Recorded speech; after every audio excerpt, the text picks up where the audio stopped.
ছেলেটার ৭ বছরের রিলেশন ছিল মেয়েটার সাথে। মেয়েটা আমাদের ডিপার্টমেন্টেই পড়ত। নাম মোহনা। ভাইয়ের নাম ছিল শামস। আমাদের হলেই থাকতেন, ৩ ব্যাচ সিনিয়র। কোনোদিনও হাসি ছাড়া দেখেনি ওনাকে। এত ভদ্র ছেলে পুরো ক্যাম্পাসে পাওয়া দুষ্কর ছিল।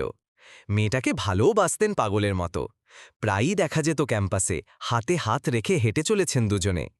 আমাদের চোখে চোখ পড়তেই অবশ্য হাত ছেড়ে দিয়ে লাজুক হাসি দিতেন শামস ভাই। মাঝে মাঝেই রাত ৩টে কাটতেই ঘুম থেকে উঠে দেখতাম হলের করিডোরের এক কোনায় দাঁড়িয়ে ভাই তখনও গুজুর গুজুর করেই চলেছেন। একটা চাকরির অভাবে সেই সম্পর্কটাই বদলে গেল কি ভীষণভাবে। ততদিনে ভাইয়ের মাস্টার্স পাশ করা শেষ। চাকরি পাচ্ছেন না বলে হলে থেকে গিয়েছিলেন আরও ১.৫ বছরের মতো। মেয়েটা ছেলে চলে গিয়েছিল মাস্টার্স শেষের ১ বছরের মাথায়। যাবেই না বা কেন? সুন্দরী মেয়ে, বাসায় বিয়ের প্রস্তাব এসেছে। সেই ছেলে আবার প্রশাসনের ক্যাডার। যাওয়ার আগে মেয়ে বলে গিয়েছিল, চাকরি পাও না, যোগ্যতা নেই, তো প্রেম করতে এসেছিলে কেন? ব্রেকআপের পর ভাই প্রায়ই আমার রুমে আসতেন সিগারেট খেতে।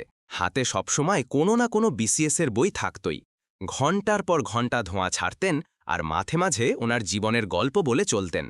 বাড়ির রান্নাঘরের কোণাটা ভেঙে পড়েছে, বড় বোনটার বিয়ের বয়স হয়ে গিয়েছে, বাপ আবার পেনশনে গেছে এই বছর। মাঝে মাঝে কথা বলা বন্ধ করে সিলিং ফ্যানের দিকে তাকিয়ে থাকতেন।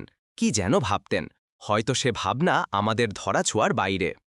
মাস্টার্সের ১.৫ বছরের মাথায় শামস ভাইকে হল থেকে বের করে দেয়া হয়েছিল। বের করে দিয়েছিল তারাই যারা শামস ভাইয়ের হেল্প পেতে পেতে এত দূর এসেছে, যাদের হলে ব্যবস্থা করে দিয়েছিলেন শামস ভাই নিজেই। যেদিন বেরিয়ে যান অঝোর ধারায় চোখ থেকে পানি পড়ছিল। ভার্সিটিতে ক্লাস সেরে এসে দেখি ভাই বের হয়ে যাওয়ার প্রস্তুতি নিচ্ছেন। আমাকে দেখে চোখে পানি নিয়ে অনেক কষ্টে একটা হাসি দিয়ে বলেছিলেন, আর যাই করিস প্রেম করতে যাস না ভাই, জীবনটা ছাই বানিয়ে দেবে। কথাটা কাগজে লিখে দেয়ালে টানিয়ে রেখেছিলাম। উপরের কথাগুলো প্রায় বছর দশক আগের।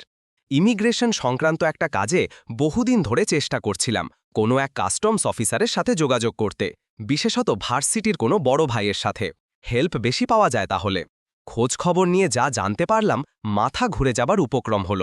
শামস ভাই এখন ঢাকা এয়ারপোর্টের নামি দামি কাস্টমস অফিসার। সময় করে একদিন গেলাম ভাইয়ের অফিসে। ঝা চকচকে সেক্রেটারিয়ের টেবিলের একপাশে বসেছিলেন ভাই। আমাকে দেখে বিশাল এক হাসি দিয়ে এগিয়ে এসে বুকে বুক মেলালেন। এ কথা সে কথার পর উঠল সংসার জীবনের কথা। বললাম, বিয়ে থা করিনি এখনো, বোহেমিয়ান জীবনই ভালো লাগছে। ভাইয়ের কথা জিজ্ঞেস করতে বললেন, বিয়ে করেছেন, একটা ফুটফুটে বাচ্চাও হয়েছে। ভাবি আবার সলিমুল্লাহ মেডিকেলের ডাক্তার। অনেকক্ষণ যাবৎ মনের সধ্যে একটা কথা বাজছিল। শেষ পর্যন্ত জিজ্ঞেস করেই ফেললাম, মোহনার কথা মনে পড়ে না ভাই? বেশ বড়সড় একটা হাসি দিয়ে বললেন, না রে, জীবনে যা চেয়েছিলাম তার চেয়ে অনেক বেশি পেয়ে গিয়েছি। এখন আর এইসব ছোটখাটো চাওয়াগুলো পাত্তা পায় না। জিজ্ঞেস করলাম, মোহনার আর কোনো খবর পাননি?